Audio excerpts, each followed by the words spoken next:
In a previous episode of Renter Confidential, we discussed the huge amount of trust that renters place in their landlord or property manager by choosing one of their properties to call home. But this trust is not one-sided. The landlord is also trusting the renter as well, trusting that they'll take care of the property, trusting that they won't invite guests who may disrupt the community, trusting that they will actually clean up after their dog when they take it out for a walk. Showing the landlord that this trust was not misplaced is one of the renter's best tools in negotiating the best rental deal possible. Today we're talking about how to develop and keep your landlord's trust. This is Renter Confidential.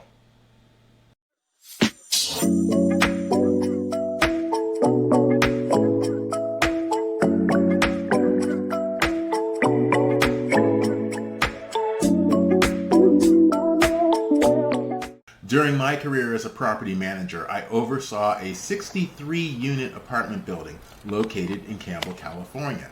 That's in the San Francisco Bay Area. This property was marketed more as workforce housing rather than for the luxury market. This meant the rents were lower than average for the local area, which was part of the property's appeal, in addition to the swimming pool, barbecue grills, and gated parking.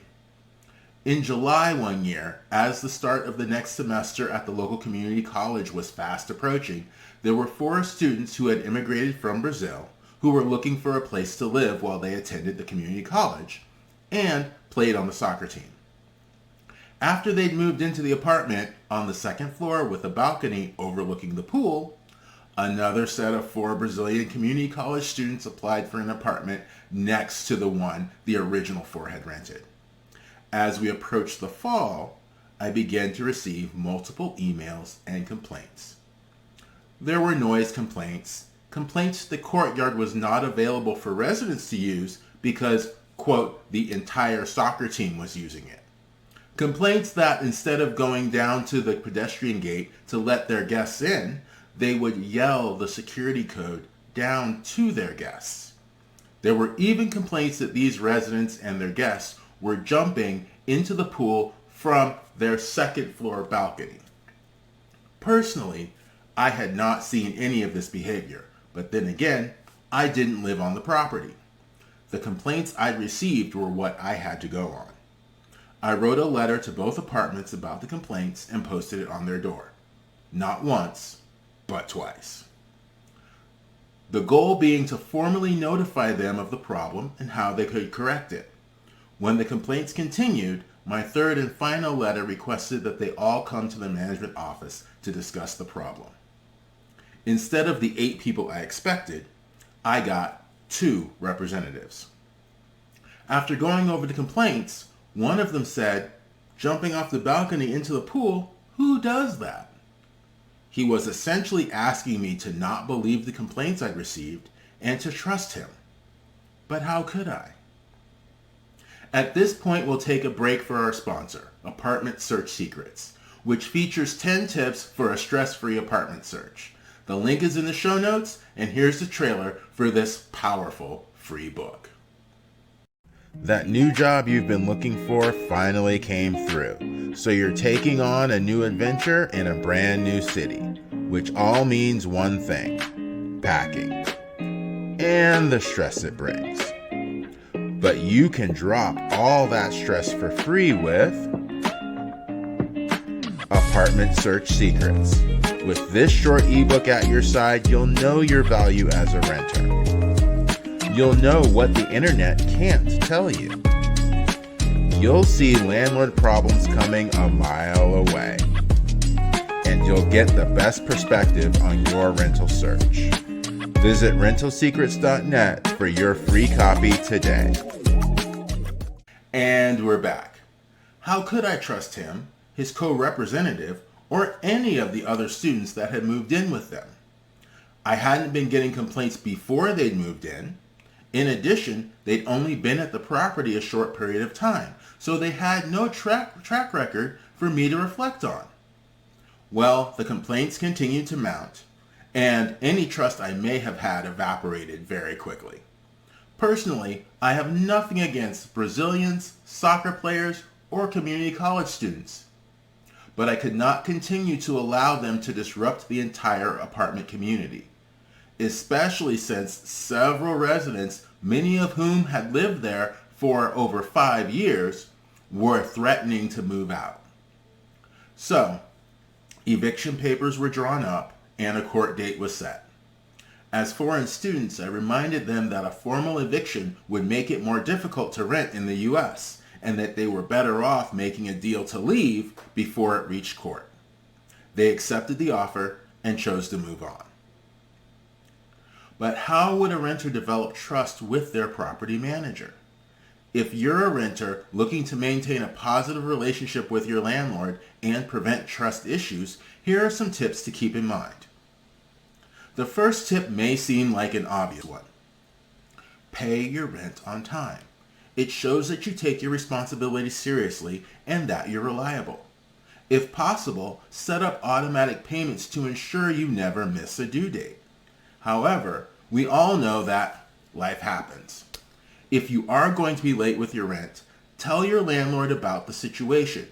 Don't leave it to them to draft a late notice, send it to you via certified mail, and post it on your door in order to find out what's going on. The more work and digging I have to do as a landlord to get that information, the less trustworthy you appear to be. Which leads us to tip number 2. Be upfront with your landlord about any concerns or issues you may have with your rental unit. Don't wait until the problem becomes unmanageable to bring it up. As our opening story developed, many of the residents who were complaining had waited until they were completely fed up with the situation. I'm glad they started to tell me what was going on, but waiting that long ensures that the situation will be much more emotionally charged. Another important aspect is to document details related to your concerns. Dates, times, and other specifics are immensely helpful to landlords when they're investigating incidents or problems on the property. A good landlord will appreciate early, open, and honest communication. They'll work with you to resolve any issues. Tip number 3. Take care of your rental unit as if it were your own home. Keep it clean and tidy, doing your best to avoid damage. By showing that you appreciate and value the rental property, you demonstrate your trustworthiness to the landlord. 4th, be a respectful member of your rental community. Follow the community rules. Don't make excessive noise, and share the community amenities. Whether it's rented or not, people view their home as a refuge from the outside world. Excessive noise, especially at night, destroys that feeling and prevents them from enjoying what they pay good money for each month. In addition, the community amenities like the pool and courtyards are there for every resident to use and enjoy.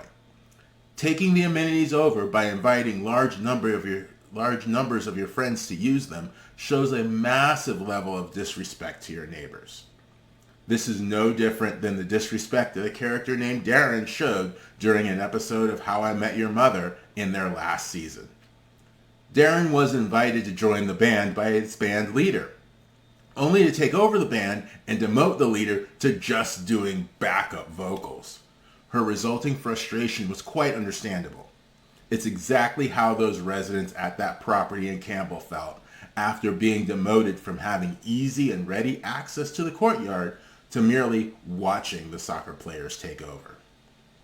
By being a good neighbor and sharing the amenities, you show your landlord that you're a valuable member of the community and that you can be trusted to maintain a peaceful environment which helps keep the property occupied and maintains the property's value.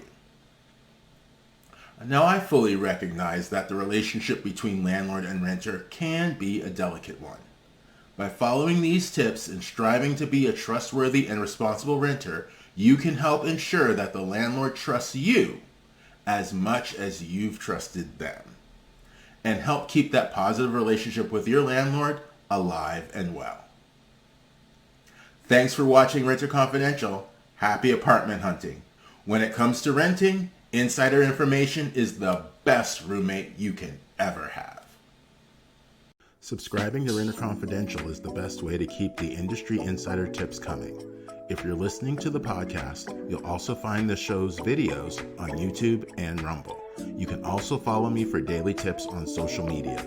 You'll find me at Rental Secrets on Facebook and Instagram. While on Twitter, my handle is Rental Secret. And on LinkedIn, I'm Justin Poe. You can find us online at rentalsecrets.net with free gifts, guest interviews of me on other podcasts, and much more. Thanks for listening.